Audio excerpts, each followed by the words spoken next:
All things are working out for my good, for my good. Hello everybody, my name is Webby and I'm the founder of SoulFire Inspiration, which exists to set your soul on fire through music and conversation, and all that is so you're inspired to live intentionally and purposefully. This is SoulFire Fridays, where I get to extend the week's conversation, which typically began on Monday with me sending out an email to subscribers, people who subscribe for SoulFire Conversations, that is, and culminates with me putting together a video as an extension of that conversation and sharing that on Facebook, Instagram, and YouTube. You get to watch that.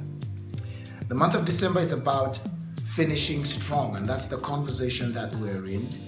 But this week's focus has been about vision boards. Now, I should backtrack and say that the idea behind the conversation around finishing strong is taking stock of 2019, all the experiences, all the lessons, all the challenges, everything in between, and using that to forecast into 2020 and build a strong foundation for that. I was thinking about the fact that when it's the holiday season, we tend to get into holiday mode, and that's really all that goes on in our minds. And then when the turn of the year comes in, that's kind of when we're going back to the drawing board to kind of figure out what we're going to do throughout the year, what our priorities are going to be, and so on and so forth. And so this conversation is really about perhaps beginning that journey a little earlier so that by the time the year turns in, you've already set this foundation that allows you to just build over and keep going. Do you typically write New Year resolutions, but somehow you either don't stay committed throughout the year to see them through, or you forget why you put them down in the first place, and so there's no more motivation and drive to stay committed? Or do you get extremely disappointed because there are things on your resolution list that you didn't get done because of factors that were beyond your control? Well, if that is you, in any one of those forms that I've just tried to generally describe, then you're in the right place. I just like to help you understand something about resolutions and also how that ties in with our conversation about vision boards.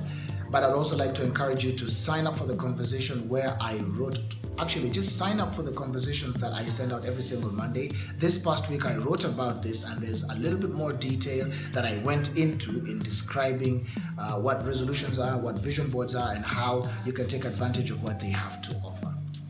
The main thing that I really just want to say here is perhaps it may be time to go beyond just thinking about writing New Year resolutions and build a vision board instead. A vision board is more about an end goal that is not necessarily time bound. It's not something that you're hoping to accomplish within a year, although if those things happen within a year, that would be wonderful.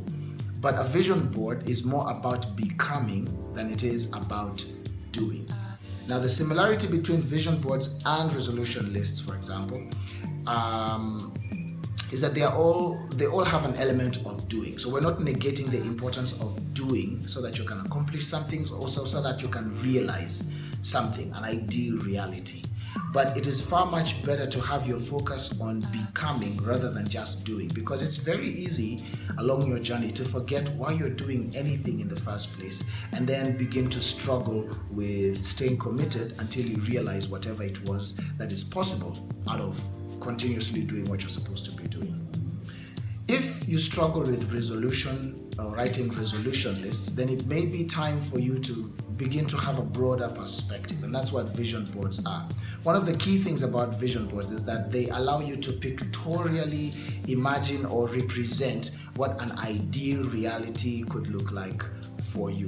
So, for example, you could decide to have a picture of a happy family and say that at the end of the day, that's what you really want to see become of your family if you're a family person. Or it could be a picture of a person who looks happy and healthy and thriving, and that could be the representation of what you want to accomplish for yourself. And so that kind of represents an end result that you'd like to arrive at some point. There are things, of course, within the vision board that you could accomplish within the time span of a year, like as would be with resolution lists. But you're not too stuck on the aspect of time. You're going to be more consumed by staying committed to becoming. And that's why vision boards perhaps at this point take more importance than just writing resolution lists.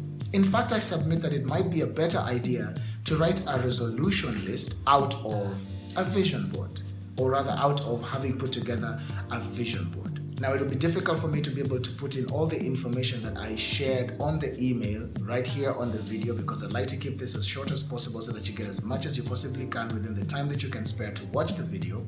And so I would like to encourage you to sign up for SoulFire Conversations and get this week's conversation, which is about the same. If you happen to be watching this video way past this conversation time, and you would still be interested in knowing a little bit more about resolutions and vision boards and how to work the two, or how to figure out which one works for you best, or how to prioritize, and so on and so forth, then send me an email on admin@soulfireinspiration.com, and I'll be happy to send you the link to the specific conversation in which I had written out all the details about what I'm sharing with you. But this is really the key thing that I want you to take away from this video. It may be time, if you constantly struggle with writing resolution lists and being committed to keeping your end of the bargain throughout the year, it may be time for you to think a little bit further, or to see beyond just writing resolution lists. It may be better for you to come up with a vision board that covers different aspects of your life and what you want to see, or what you want to see happen, or what you'd like to see become a reality out of all of those life aspects. Because then you're not just bound to something that you want to accomplish within a year, but this begins to focus the direction in which your life is headed. Until we get to continue this conversation next week, I look forward. God bless, goodbye, and take care.